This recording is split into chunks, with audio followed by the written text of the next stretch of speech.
Hello friends, welcome to another interesting tutorial. Today let's make a beautiful vest jacket and stylish palazzo with bell bottom for a 6 to 7 year old girl. This is very easy to make, so if you want to learn how to make this, then let's start. For this tutorial I used 2 yards of medium thick cotton fabric. So we will start with the making of the jacket. This fabric right here is for the jacket, so I am going to fold it 2 times. So when I fold, I will leave excess at the front part, and then the center back is closed.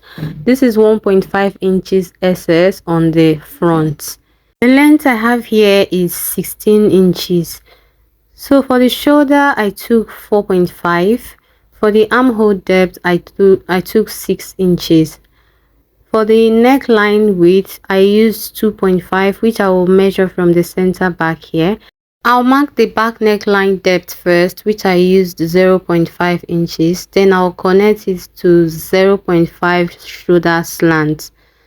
On the chest line I marked 9 inches.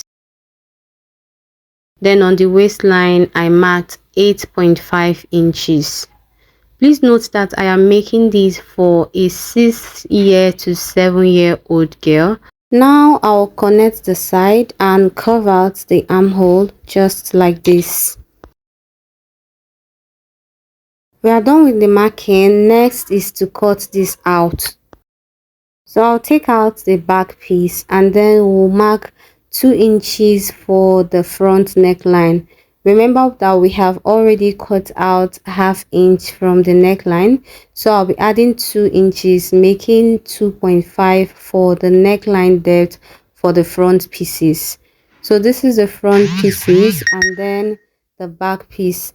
So I'll use this to cut out the lining pieces.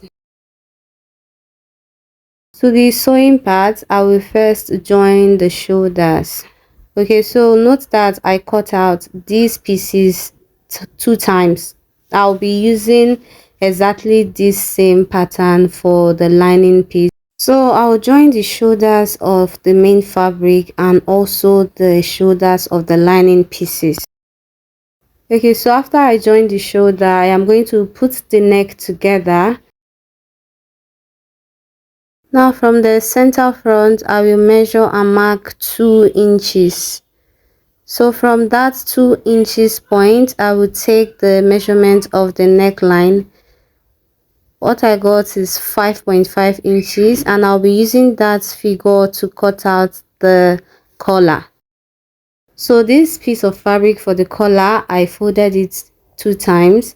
And then I'm going to mark 6 inches on the open side and mark 6.5 on the closed side. So this open side is where we'll be joining to the neckline. The height of the collar I used 3 inches, so I will cut this out.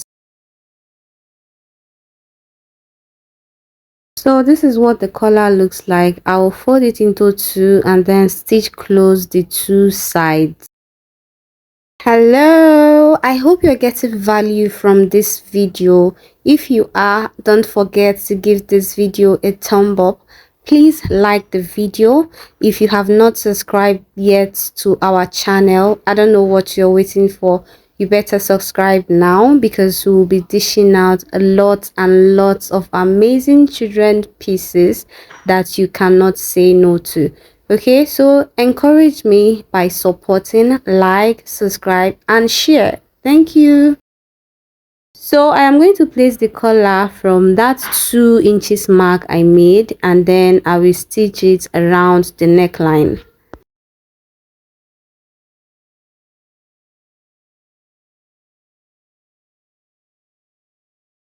Now get the lining pieces or a facing, whichever one you have, and place right side to right side on the main fabric. Now I'm going to stitch from the neckline and also on the 2 front sides.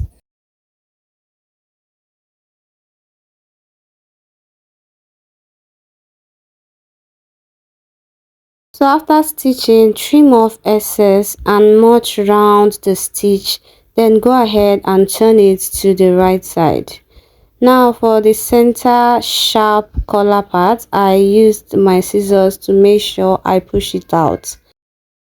So next I will match the armhole of the main fabric and lining piece so that I will stitch on the armhole. So this is to give the armhole a proper and neat finishing. So I'll stitch from the end to the other end.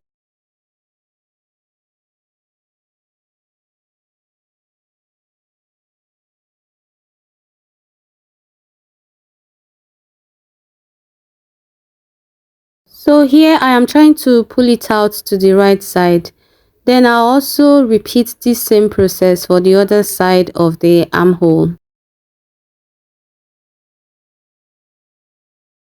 I'm done with the armhole. Now I'll go ahead and turn the sides.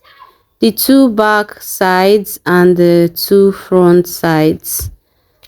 So when I stitch, I will turn it to the right side. I hope you understand this that I am doing. This method is to hide the seam roughness.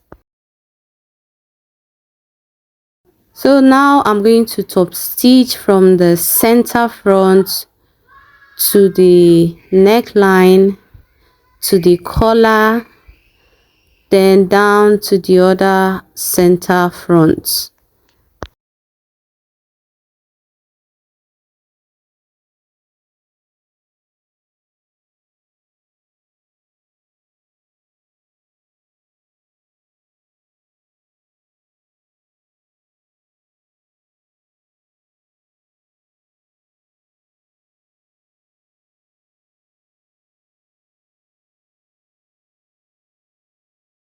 I'll also make a top stitch on the armhole area.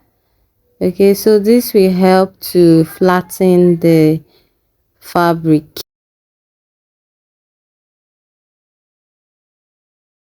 Next thing to do is to join the sides.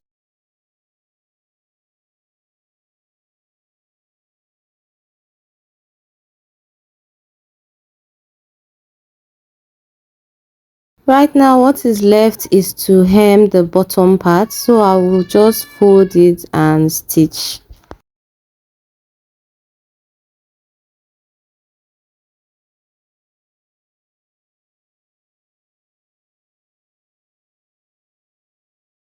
So we are done with the sewing of the jacket.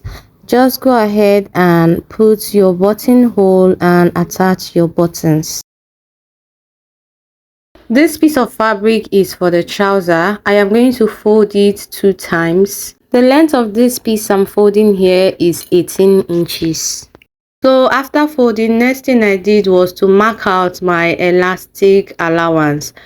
So sorry guys, I did not know that my phone was shaking, hence the blurry effect.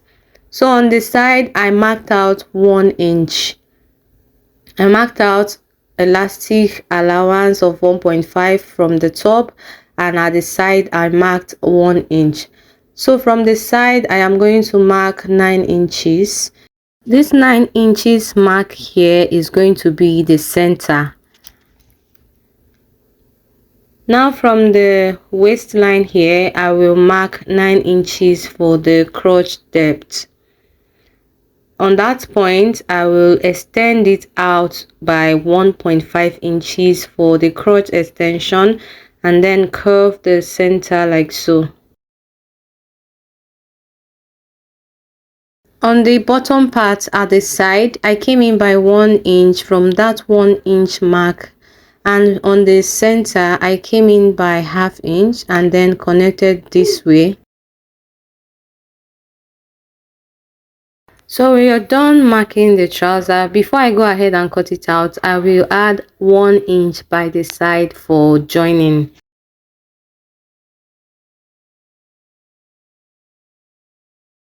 So we have 4 pieces for the trouser. So for the bell bottom part, these 2 pieces of fabric are for the front. The length is 11 inches and the width is 20 inches. So what I will do is to fold this into two to get the middle point, and I will mark that middle point. Now from that middle point, I will take 5 inches on the both sides, and then I will pleat that 5 inches to meet the middle point just like this. Okay, so this is to create the pleating on the bell bottom front part. So I'll repeat the same thing for this other part. Just measure the midpoint and mark 5 inches on each part, then pleat that 5 inches to the middle and pin it down. So to get the back side of the flay, I will take these front pieces exactly the way they are right here and place on a different fabric, and then I'm going to just trace out the shape with a scissors. But if you want to have this exact same pattern for the back, it's still okay. Now to the sewing of the trouser. The first thing I did was to join the centers, the center front and the center back.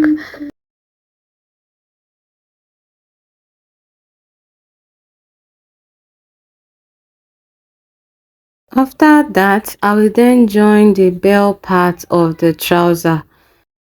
So I will place the front parts and join, and afterwards place the back parts and join them as well.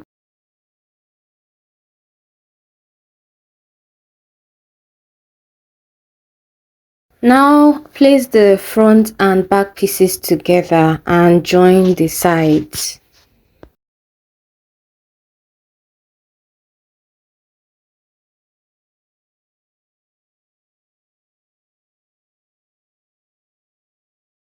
After joining the sides, now join the crotch area from one hemline to the other hemline.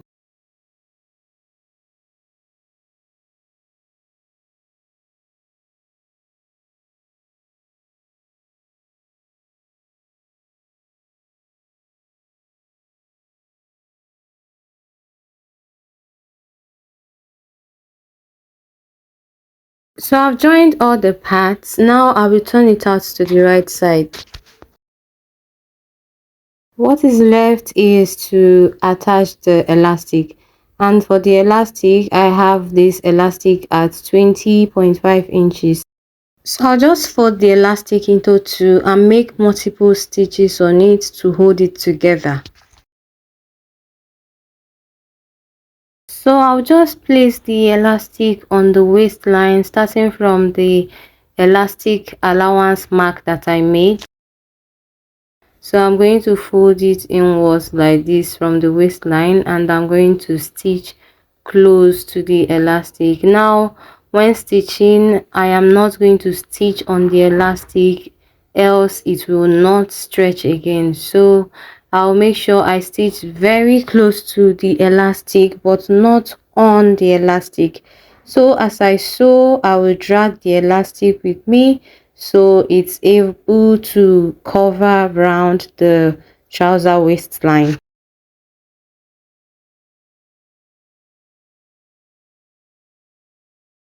So after fixing in the elastic, you can then decide if you want to have the bow detail on the trouser or not. Just make any size of bow you want and fix on the trouser. Thank you for watching. Don't forget to like and subscribe to our YouTube channel.